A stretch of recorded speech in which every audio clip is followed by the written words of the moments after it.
Okay dol, so update tano diri sa may Waan Bridge ng Davao City. So tibay kay dol, di basta-basta dol oh. Makita nimo ng mga project dining dapita dol. So mao ni ang mga project ng dating Pangulong Rodrigo Duterte. So kung mahumanan ni dol, kabalo ko na po mo ani di sa Davao City no. Mangangko na pod nga ilahaning project. So sa pagkatinood lang dol, wala jud ko'y nakitang project sa admin karon no. Naa man siguro po kanang mga flood nga ang mga tubig iipon niya tanan. Pero dili sa Davao City dol, dili basta-basta dol oh. Tibay kay na dol, sulit kay na mo ang project oh. So kanang sa likod dol mao na ang mulusod sa Panabo area.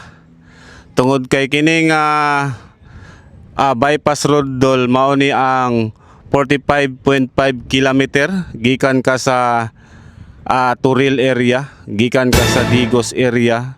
So dinhi ka mulusot dol. Yon. Gwapo kay pagkatrabaho dol no. Dili ni basta-basta pagkatrabaho. So dili ni basta-basta dol oh.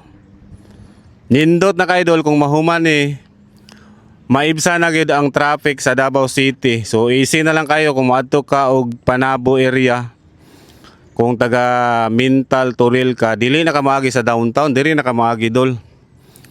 So, banabana ani dol, barag matapos ni 2028, tama-tama po, mulingkod si Inday BP Sara.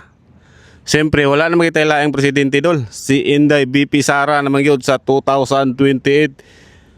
Dili ni basta-basta dol ha, tungod kay ang maong proyekto dol, tungod kay proyekto ni dating Pangulong Rodrigo Duterte sa yang Build program. Solid!